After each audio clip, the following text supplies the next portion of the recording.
જેનું નામ હતું પુષ્પા કોહલી. તેને તેની પુત્રી કિરણની હત્યા કરાવી હતી કારણ કે તેણીનું વર્તન યોગ્ય નહોતું અને તેણીની ક્રિયાઓ પરિવારને બદનામ કરી રહી હતી. પરંતુ આ વાત એટલા માટે ગળે નથી ઉતરતી કારણ કે પરિવારમાં બીજા કોઈને આ વિશે ખબર નહોતી. નમસ્કાર, આપ જોઈ રહ્યા છો ન્યૂઝ ફોર ઇન્ડિયાનો ક્રાઇમ એપિસોડ. આ ઘટના છે ફરીદાબાદના સેક્ટર 46ના ચોકી પ્રભારી સોહનપાલ પોતાની ટીમ સાથે વિસ્તારમાં રાત્રિ દરમિયાન પેટ્રોલિંગ પર જવાની તૈયારી કરી રહ્યા હતા. ત્યારે તેમને પોલીસ કંટ્રોલ રૂમમાંથી ફોન આવ્યો હતો. તેમને કહેવામાં આવ્યું કે સેક્ટર 45 કોઠીમાં હત્યાની ઘટના બની છે. આ ઘટના પોલીસ સ્ટેશનથી માત્ર 2 કિલોમીટર જ દૂર બની હતી. સોહનપાલ પોતાની ટીમ સાથે 10 મિનિટમાં તે સ્થળ પર પહોંચી ગયા જ્યાં ઘટના બની હતી. આ એક ઉજ્જડ વિસ્તાર હતો. પાડોશીઓને આ ઘટના વિશે કોઈ જાણકારી પણ નહોતી. રાત્રે લગભગ 3 વાગે પોલીસને જોઈને લોકો નજીકના ઓરડામાંથી બહાર આવી ગયા અને કોઠી નંબર 387માં હાજર એક વ્યક્તિએ કોઠીનો મુખ્ય દરવાજો ખોલ્યો.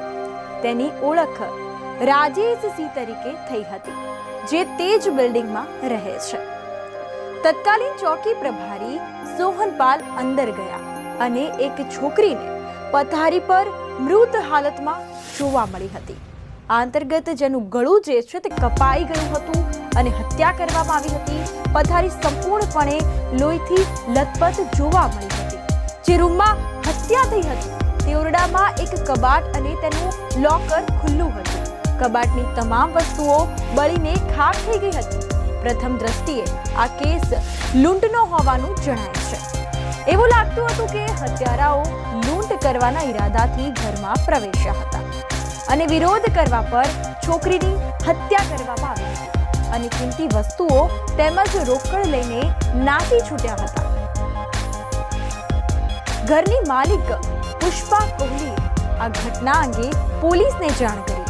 આ બાદ મૃતકની ઓળખ તેની પુત્રી કિરણ કોહલી તરીકે થઈ હતી. પુષ્પાના જણાવ્યા અનુસાર તેના પતિ સુરેન્દ્ર કોહલી અને 12 વર્ષનો પુત્ર નીતિન કોહલી સવારે પંજાબના ભટિંડામાં તેની બીમાર માતાને મળવા ગયા હતા. એટલે કે પુષ્પા કોહલીની સાસુને મળવા ગયા હતા. તો ઘટના સમયે ઘરે માત્ર પુષ્પા કોહલી અને કિરણ જ હતા. આ બનાવની જાણ થતાં ઉચ્ચ પોલીસ અધિકારી સ્થળ પર પહોંચી ગયા હતા. પૂછપરછ કરવામાં આવી તો પૂછપરછ દરમિયાન પુષ્પાએ જણાવ્યું હતું કે ગઈકાલે રાત્રે લગભગ 10:45 વાગે 11:15 વાગ્યાની આસપાસ જ્યારે તે રસોડામાં રસોઈ કરી રહી હતી ત્યારે બુરખા પહેરેલી 2 મહિલાઓ મુખ્ય દરવાજો ખોલીને અંદર આવી હતી. કિરણ તે બંનેને અંદર લઈ ગઈ હતી. થોડા સમય પછી જ્યારે તેણે કિરણને બંને વિશે પૂછ્યું ત્યારે તેણે તેને કહ્યું કે તેઓ તેને ઓળખે છે અને તેણે તેમની સાથે સમાધાન કરવું પડશે. બંને મહિલાઓ એક સોફા પર બેઠી હતી. બંને ચહેરા પર બુરખા પહેરેલા હોવાથી તેમનો ચહેરો જે છે તે સ્પષ્ટપણે જોઈ શકાતો નહોતો. તેણીએ તેના સોફા પરથી છોડી દીધી અને તે રૂમમાં ચાલી ગઈ. તો પુષ્પાના જણાવ્યા અનુસાર થોડા સમય પછી કિરણ એક ગ્લાસ પાણી લઈને તેના રૂમમાં આવી હતી અને તેણે હમણાં જ ખાધું હોવાથી તેણે પાણી પીધું અને જે ગ્લાસ છે તે ટેબલ પર મૂકી દીધું હતું. તો તે પછી કાં તો તે સૂઈ ગઈ અથવા તે બેભાન થઈ ગઈ. પુષ્પાના જણાવ્યા અનુસાર જ્યારે તે બપોરે લગભગ 2 વાગ્યાની આસપાસ જાગી ત્યારે તેના બંને હાથ અને પગ જે છે તે દુપટ્ટાથી બંધાયેલા હતા અને તેના મોંમાં કાપડ ભરેલું હતું. જ્યારે તેણીએ ઉઠવાનો પ્રયાસ કર્યો ત્યારે તે પથારીમાંથી પડી ગઈ. તેના કપડાં પણ ફાટી ગયા હોવાથી તેના મોંમાંથી કોઈ અવાજ નીકળ્યો ન હતો. આ અંતર્ગત પુષ્પાએ વધુમાં એવું જણાવ્યું છે કે બેડ પર પડેલો ફોન ઉઠાવતા જ તેને પહેલા કિરણનો નંબર મળ્યો, પરંતુ તેણે ફોન ઉપાડ્યો નહીં.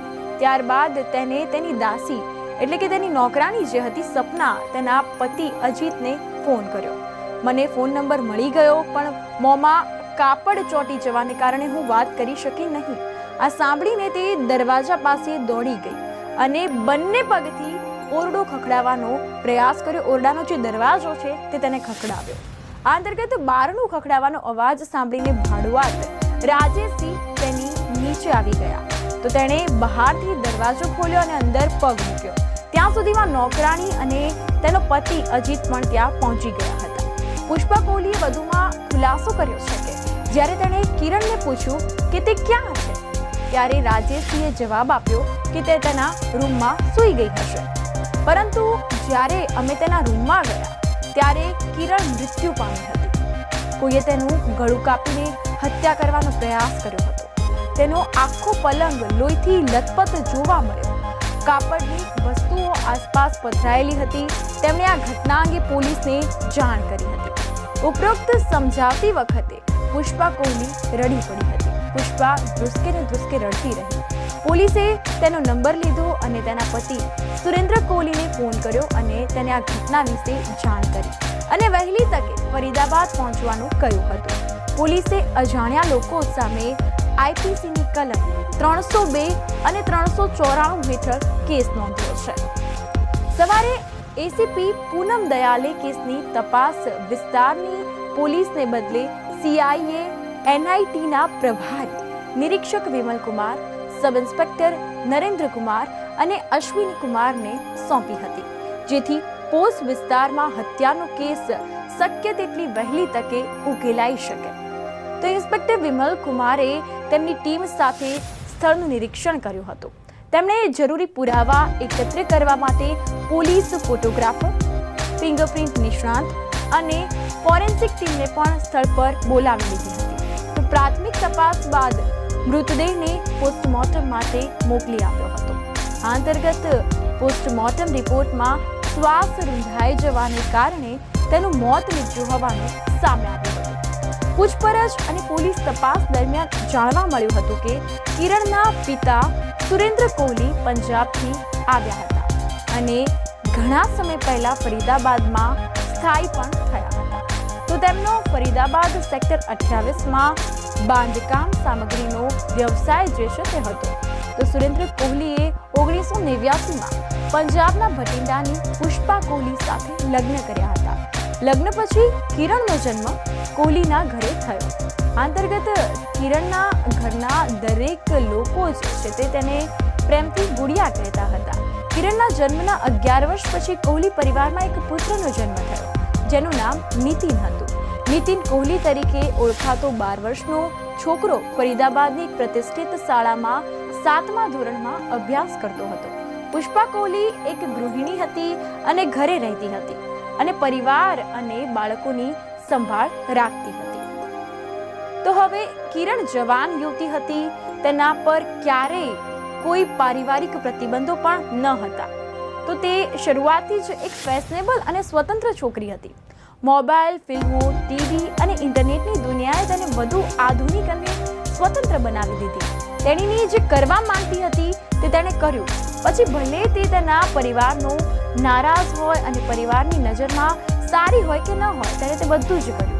આ બધાને કારણે કિરણે તેના પરિવારની ઈચ્છા વિરુદ્ધ 22 નવેમ્બર 2010ના રોજ વિજાતીય યુવક રણજીત ત્રિપાઠી સાથે લગ્ન કર્યા. રણજીત ફરીદાબાદ જિલ્લાના લક્કરપુર ગામનો રહેવાસી હતો. લગ્ન પછી કિરણે ઘર છોડી દીધું અને દિલ્હીમાં સરિતા વિહાર નજીક મદનપુર ખાદર વિસ્તારમાં રણજીત ત્રિપાઠી સાથે ભાડાના મકાનમાં રહેવા લાગી.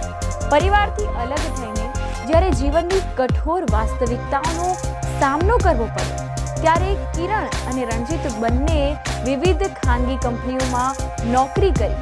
કિરણ જે પેઢીમાં કામ કરતી હતી તે રિયલ એસ્ટેટનો વ્યવસાય હતો. તો રિયલ એસ્ટેટનો આ વ્યવસાય હતો. તેના માલિકનું નામ મોહમ્મદ અલી અહમદ હતું. મહફૂઝ આલમની ઓફિસ કાલિંદી કુંજમાં હતી. કાલિંદી કુંજ મદનપુર ખાદરની નજીક હોવાથી કિરણને ઓફિસ આવવામાં કોઈ મુશ્કેલી પડી ન હતી. મહફૂઝ આલમ સાથે કામ કરતા કિરણ તેમની માટે ખૂબ જ મહત્વપૂર્ણ બની ગઈ. પરિણામે મહફૂઝ આલમે તેમને સારા પગાર ઉપરાંત ભારે કમિશન ચૂકવવાનું શરૂ કર્યું. આ કારણે કિરણે સારી બેંક બેલેન્સ એકઠી કરી લીધી. બીજી તરફ તેના પતિ રણજીતને ઘરની નોકરીમાંથી ઘરના ખર્ચને પહોંચી વળવા માટે પૂરતા પૈસા પણ નહોતા મળતા અને જ્યારે અપેક્ષા કરતા વધારે પૈસા મળે છે ત્યારે ઘણા નબળા લોકોના પગ વહેવા લાગે છે અને કિરણ સાથે પણ એવું જ કંઈક થયું. જેમ જેમ આવકનો સ્ત્રોત વધતો ગયો તેમ તેમ તે દારૂ પીને મોડી રાત્રે ઘરે આવવા લાગી. રણજીતે કિરણની માતા પુષ્પા કોહલીને આ વાત કહી હતી. તો માતાએ પણ કિરણને તેના સ્તરે સમજાવવાનો ખૂબ પ્રયાસ કર્યો, પરંતુ તેનાથી કિરણની દિનચર્યા અને તેના વર્તનમાં કોઈ જ સુધાર કે કોઈ ફેરફાર જોવા ન મળ્યા. આ કારણે પતિ પત્ની વચ્ચે ઝઘડો થયો. આ કારણે કિરણ અને રણજીત વચ્ચે ઉગ્ર દલીલો પણ થવાની શરૂ થઈ ગઈ. જ્યારે તેના પતિ સાથેના મતભેદો વધ્યા ત્યારે કિરણે દિલ્હીની સાકેત કોર્ટમાં તેની સામે છૂટાછેડાનો કેસ દાખલ કર્યો. આ પછી તેણીએ 27 જૂન 2023ના રોજ રણજીતને છોડી દીધો. ફરીદાબાદમાં તેની માતા સાથે તે રહેવા લાગી. જ્યારે તે ઘરે પાછી ફરી ત્યારે કંઈ જ બદલાયું નહોતું. હવે તે નાઇટ ક્લબોમાં દારૂ પીવા લાગી હતી, મોડી રાત્રે ઘરે આવતી હતી. જ્યારે તેણીએ જવાબ માંગ્યો ત્યારે તેણે તેને ગાળો આપવાનું શરૂ કર્યું અને માર મારવાનું શરૂ કર્યું. તો કિરણની હાઈ પ્રોફાઇલ જીવનશૈલી કોહલી પરિવારને બદનામ કરી રહી હતી. એક તરફ દીકરી જ આ કારણે પતિ પત્ની વચ્ચે ઝઘડો થયો હતો. આ કારણે કિરણ અને રણજીત વચ્ચે ઉગ્ર દલીલો થઈ હતી. જ્યારે તેના પતિ સાથેના મતભેદો વધ્યા ત્યારે કિરણે દિલ્હીની સાકેત કોર્ટમાં તેની સામે છૂટાછેડાનો કેસ દાખલ કર્યો. આ પછી તેણીએ 27 જૂન 2023ના રોજ રણજીતને છોડી દીધો અને ફરીદાબાદમાં તેની માતા સાથે રહેવા લાગી. જ્યારે તે ઘરે પાછી ફરી ત્યારે કંઈ જ બદલાયું નહોતું. હવે તે નાઇટ ક્લબોમાં દારૂ પીવા લાગી હતી અને મોડી રાત્રે ઘરે આવતી હતી. જ્યારે તેણીએ જવાબ માંગ્યો, તેની માતાએ જ્યારે જવાબ માંગ્યો ત્યારે તેને ગાળો આપવાનું શરૂ કર્યું અને માતાને માર મારવાનું શરૂ કર્યું. કિરણની હાઈ પ્રોફાઇલ જીવનશૈલી કોહલી પરિવારને બદનામ કરી રહી હતી. એક તરફ દીકરી લગ્ન પછી ઘરે બેઠી હતી તો બીજી તરફ દારૂ પીને મોડી રાત્રે ઘરે પરત આવતી હતી. તેની માતા પુષ્પા કોહલી તેના માટે ખૂબ જ ચિંતિત હતી. તેનો સામનો કેવી રીતે કરવો તેને કંઈ જ સમજાતું નહોતું. આ બધું ચાલી રહ્યું હતું કે કિરણની હત્યા કરવામાં આવી. જોકે ઇન્સ્પેક્ટર વિમલ કુમારે તેમની ટીમ સાથે સ્થળની ખૂબ નજીકથી તપાસ કરીને જાણવા મળ્યું કે પુષ્પા કોહલી દ્વારા લખાયેલા અહેવાલ અને સ્થળ પર મળેલા પુરાવાઓમાં ઘણી વિસંગતતા જોવા મળી રહી છે. આને ધ્યાનમાં રાખીને તેઓએ સુરેન્દ્ર કોહલીના ભાડુઆત રાજેશ, નોકરાણી સપના અને તેના પતિ અજીતના અલગ અલગ નિવેદનો પણ નોંધ્યા હતા. જ્યારે તે નિવેદનોની તપાસ કરવામાં આવી ત્યારે વિમલ કુમારને ઘણી બાબતો પર શંકા પણ દાખલ થઈ હતી. દાખલા તરીકે કિરણે પુષ્પાને એક ગ્લાસ પાણી આપ્યું હતું, જે પછી તે બેભાન થઈ ગઈ હતી અને કદાચ પછી તે સૂઈ ગઈ હતી. તે સમજાતું કંઈ જ નહોતું. કિરણે તેની માતાને પૂછ્યા વિના પાણી કેમ આપ્યું અને તેણે તે પાણી કેમ પીધું. ઇન્સ્પેક્ટર વિમલ કુમારે ગ્લાસમાં બચેલા પાણીને સૂંઘ્યું અને જોયું કે તે સામાન્ય પાણી હતું અને તેમાં કોઈ જ પ્રકારની ગંધ આવતી નહોતી. તેમ છતાં તેઓએ પાણી અને કાચ પરીક્ષણ માટે પ્રયોગશાળામાં મોકલ્યા. અને બીજી તરફ જ્યારે પુષ્પાને બુરખા પહેરેલી બે મહિલાઓનો દેખાવ અને અવાજ વિશે પૂછવામાં આવ્યું, પોલીસ દ્વારા તમામ પૂછપરછ કરવામાં આવી ત્યારે તે સંતોષકારક જવાબ આપી શકી નહોતી. શંકાના આધારે પોલીસ ટીમે પુષ્પા કોહલીનો મોબાઈલ ફોન સર્વેલન્સ પર પણ લીધો હતો. છેલ્લા 6 મહિનાથી તેના ફોનની કોલ વિગતો જે છે તે બહાર કાઢવામાં આવી હતી. આ દરમિયાન પુષ્પાના પતિ સુરેન્દ્ર કોહલી, પુત્ર નીતિન અને કેટલાક અન્ય સંબંધીઓ પણ ત્યાં પહોંચ્યા હતા. વાતાવરણ એવું હતું કે પોલીસ પુષ્પાની કડક પૂછપરછ પણ કરી ન શકી. બીજા દિવસે પોસ્ટમોર્ટમ બાદ તેના મૃતદેહને પરિવારને સોંપવામાં આવ્યો. અંતર્ગત એ જ દિવસે તેમના અંતિમ સંસ્કાર કરવામાં આવ્યા હતા. કિરણની દાદી પણ અંતિમ સંસ્કારમાં હાજરી આપવા માટે આવ્યા હતા. તો ઇન્સ્પેક્ટર વિમલ કુમારે નાનીની પૂછપરછ પણ કરી હતી. તમામ પ્રકારની પૂછપરછ જે છે તે પોલીસે કરી હતી અને તે સંપૂર્ણ રીતે સ્વસ્થ હોવાનું બહાર આવ્યું હતું. તો બીજી બાજુ પુષ્પાએ તેના પતિ સુરેન્દ્ર કોહલી અને પુત્ર નીતિનને 250 કિલોમીટર દૂર ભટિંડા મોકલીને દાવો કર્યો હતો કે તેની માતા અસ્વસ્થ છે. અને પુષ્પાની પૂછપરછ દરમિયાન મહફૂઝ આલમનું નામ ઘણી વખત સામે આવ્યું હતું. બુરખા પહેરેલી મહિલાઓના ઉલ્લેખથી પોલીસને મહફૂઝ આલમ પર પણ શંકા ગઈ હતી. પોલીસે મહફૂઝ આલમની પૂછપરછ કરી હતી, પરંતુ તેણે આ કેસમાં કોઈ ભૂમિકા હોવાનો ઇનકાર કર્યો હતો. અલબત્ત એવું સ્વીકારવામાં આવ્યું હતું કે કિરણે તેના માટે કામ કર્યું હતું, તેણે તેનો પગાર પણ તે આપતો હતો. જો કે મહફૂઝે કિરણની હત્યામાં કોઈ પણ પ્રકારની ભૂમિકાનો ઇનકાર કર્યો હતો. જો કે પોલીસે હત્યાના સંબંધમાં પૂછપરછ માટે તેની અટકાયત કરી લીધી હતી. બાદમાં તેને છોડી દેવામાં આવ્યો હતો. કિરણની હત્યાની માહિતી મળ્યા બાદ તેનો પતિ રણજીત ત્રિપાઠી પણ ફરીદાબાદમાં પહોંચ્યો હતો. હાલમાં તે મુંબઈમાં કામ કરે છે. પોલીસ દ્વારા તેની પણ પૂછપરછ કરવામાં આવી હતી, પરંતુ હત્યામાં તેની પણ કોઈ ભૂમિકા ન હોવાનું જણાતા તેને આગામી આદેશો ન આવે ત્યાં સુધી ઘરની બહાર ન નીકળવાની કડક સૂચનાઓ પણ આપી દેવામાં આવી હતી. પુષ્પા કોહલીના મોબાઈલ ફોનની વિગતો તપાસ કરવામાં આવી. પોલીસે આ અંતર્ગત ઊંડાણપૂર્વક અભ્યાસ કર્યો. પછી પોલીસને તેમાં એક નંબર મળ્યો, જેના પર પુષ્પા દિવસ દરમિયાન અઠવાડિયામાં 2-3 વખત ફોન કરતી હતી. અને જ્યારે પુષ્પાને આ નંબર વિશે પૂછવામાં આવ્યું ત્યારે તેણે કહ્યું કે આ નંબર તેના કાકાનો છે, તે પંજાબમાં રહે છે, તે પોતાના પરિવાર વિશે વાત કરી રહી હતી. ઘટનાની રાત્રે પુષ્પા કોહલીના મોબાઈલ પર કુલ 3 કોલ આવ્યા હતા.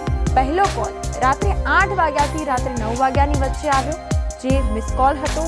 અને રાત્રે 10 વાગ્યાની આસપાસ પુષ્પા કોહલીના મોબાઈલમાંથી તે જ નંબર પર મિસ કોલ કરવામાં આવ્યો હતો. ત્રીજો અને છેલ્લો કોલ પુષ્પા કોહલીની નોકરાણી સપનાના મોબાઈલમાંથી આવ્યો હતો, જે પ્રાપ્ત થયો હતો જ્યારે પોલીસે તે નંબર પર કોલ કર્યો, જેમાંથી મિસ કોલ આવ્યો હતો.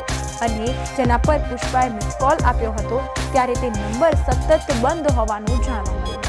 જ્યારે નંબરની તપાસ કરવામાં આવી ત્યારે જાણવા મળ્યું કે તે નંબરનું સિમ નકલી ઓળખપત્ર અને નકલી સરનામા પર પંજાબથી ખરીદવામાં આવ્યું. પરંતુ આશ્ચર્યજનક બાબત તો એ હતી કે ઘટનાની રાત્રે તે નંબરનું લોકેશન સેક્ટર 45 અને તેની આસપાસનું હતું. એવું લાગતું હતું કે આ નંબરનો ઉપયોગ કોઈ ચોક્કસ હેતુ માટે કરવામાં આવ્યો હતો. આ સાથે શંકાની સોય સંપૂર્ણપણે પુષ્પા કોહલી પર બંધ થઈ ગઈ. તેમની શંકાને મજબૂત કરવા માટે હત્યાનું ચિત્ર વધુ સ્પષ્ટ થયું. જ્યારે પોલીસે પુષ્પાની નોકરાણી સપનાને તેને કરેલા ફોન અને કોલ વિશે પૂછ્યું, પરંતુ કેટલાક કારણોસર પોલીસ હજુ પણ પોલીસ રીતે પુષ્પા કોહલીની પૂછપરછ કરી શકી ન હતી, કારણ કે તે ફરિયાદી તેમજ મહિલા હતી. છેવટે ઇન્સ્પેક્ટર વિમલ કુમારે પોતાના ઉપરી અધિકારીઓની સલાહ લીધા પછી 3 જાન્યુઆરી 2014ના રોજ પુષ્પાને કસ્ટડીમાં લીધી. જ્યારે સપના તેના નિવેદનના આધારે ઘેરાવા લાગી ત્યારે પહેલા તો તે પોલીસને ગેરમાર્ગે દોરતી રહી, પરંતુ આખરે તે રડી પડી. આખરે તેણે કબૂલાત કરી કે તેણે સુપારી આપીને તેની દીકરી કિરણની હત્યા કરી હતી. હકીકતમાં પુષ્પાની નોકરાણી સપનાએ ઘટનાની રાત્રે કોઠીની સામે વેગનાર કાર ઊભી જોઈ હતી. બાદમાં તેણે પુષ્પાને ફોન કરીને ઘરમાં કોઈ મહેમાન આવ્યો છે કે કેમ તે પૂછ્યું. પુષ્પાને સપનાનો ફોન આવ્યો હોવાથી તે તેના માટે સમસ્યા બની ગઈ હતી, કારણ કે સપનાએ પોલીસને આ વિશે જણાવ્યું હતું. પોલીસના જણાવ્યા મુજબ તે સમયે પુષ્પા બેભાન હતી અને પોલીસને આપેલા કબૂલાતના નિવેદનમાં પુષ્પા કોહલીએ જણાવ્યું હતું કે કિરણની આદતો અને વર્તન તેના તણાવનું કારણ હતું. સમસ્યાનું સમાધાન કરવાની તેમની યોજનાના ભાગરૂપે તેમણે તેમના કાકા હવાલદાર કુલવિંદરસિંહ, જે હત્યાની રાત્રે જલંધરના કેન્ટોનમેન્ટ પોલીસ સ્ટેશનમાં તૈનાત હતા, તેમને ફરીદાબાદ બોલાવવામાં આવ્યા હતા. 27 ડિસેમ્બરની મોડી સાંજે અન્ય એક સાથી કુલવિંદર વેગનાર કારમાં ફરીદાબાદ પહોંચ્યો હતો અને હત્યા સમયે તે જલંધરમાં હતો તે સાબિત કરવા માટે તેણે પોતાનો મોબાઈલ ફોન જલંધરમાં તેના ઘરે છોડી દીધો હતો. આ અંતર્ગત કુલવિંદરની તેની સાથે પંજાબથી નકલી ઓળખપત્ર અને નકલી ઓળખપત્ર પર ખરીદેલું નવું જે સિમ કાર્ડ હતું તે પણ લાવ્યો હતો. તેણે તે સિમ બીજા મોબાઈલમાં નાખી દીધું અને પુષ્પા કોહલીને તેના ફરીદાબાદ આવવાની જાણ કરતા મિસ કોલ આપ્યો. તો પૂર્વ આયોજિત યોજનાના ભાગરૂપે પુષ્પાએ તેને તેના મોબાઈલમાંથી એક મિસ કોલ આપ્યો, જેનો અર્થ હતો કે રસ્તો સ્પષ્ટ હતો અને તે ગમે ત્યારે પ્રવેશ કરી શકતો હતો. આ પછી રાત્રિના અંધારામાં કુલવિંદર અને તેના સાથી ઘરમાં પ્રવેશ કર્યો. કિરણનું ગળું કાપીને હત્યા કરી અને રૂમમાં રાખેલી કબાટની વસ્તુઓ વેરવિખેર કરી. તેથી આ કેસ જે છે તે લૂંટ કે હત્યા જેવો લાગે. હત્યા સમયે પુષ્પા કોહલી તેના બેડરૂમમાં ગઈ હતી અને તેના કાનને ઓશિકાથી ઢાંકી દીધું હતું, જેથી તે તેની પુત્રીની ચીસો જે છે તે સાંભળી ન શકે. આ હત્યાના બદલામાં પુષ્પા કોહલીએ કુલવિંદરને 1 લાખ રૂપિયા અને કેટલાક સોનાના દાગીના આપ્યા, જે સાથે તે જ રાત્રે તેના જીવનસાથી સાથે પંજાબ પરત ફર્યો. પુષ્પાના નિવેદનના આધારે પોલીસે આ કેસ ભારતીય દંડ સંહિતા આઈપીસીની કલમ 302, 494 કલમ ઉમેરી છે અને પુષ્પા કોહલીની યોગ્ય રીતે ધરપકડ કરવામાં આવી હતી અને તેને ફરીદાબાદની કોર્ટમાં રજૂ કરવામાં આવી હતી, જ્યાંથી તેને જેલમાં મોકલવામાં આવી હતી. આવા ગુનાઓની સજા નહીં મળે. ગુનો ક્યારેય છુપાવી શકાતો નથી. આવો ગુનો કરતા પહેલા વ્યક્તિએ વિચારવું જોઈએ કે તેનો અંત છે. સાથે સાથે નાગરિકોએ આવા ગુનાઓ સામે સાવચેત રહેવાની પણ જરૂર છે. તો આવી જ ક્રાઇમ સ્ટોરીઝ જોવા માટે આપ જોતા રહો ન્યૂઝ ફોર ઇન્ડિયા, ગુજરાતનું ગૌરવ. નમસ્કાર.